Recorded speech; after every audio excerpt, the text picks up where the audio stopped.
Prostě mě jednou napadlo, co se takhle začít učit na akustickou kytaru. Prostě chci to aspoň zkusit, uvidím se po čase, zda má to vůbec cenu vrážet do toho peníze, nebo chce to změnu. Kytara, to je nástroj hudební.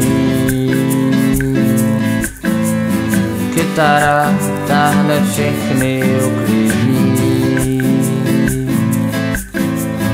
Kytara, hned jak začneš na ní hrát.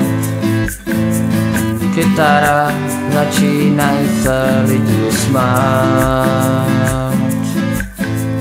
Jak čas rychle utíká, já hraju stále dál.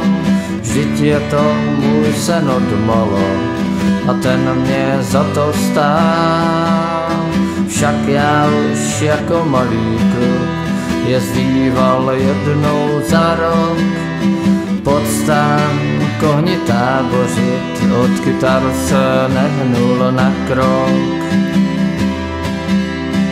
Kytara, to je nástroj hudební. Kytara táhne všechny uklidní. Kytara, hned jak začneš na ní hrát. Kytara, začínají se lidi smát.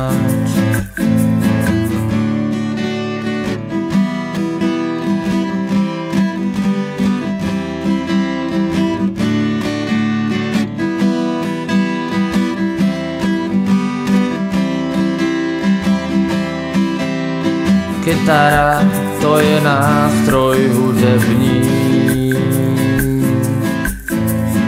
Kytara táhne všechny uklidní. Kytara, hned jak začneš na ní hrát.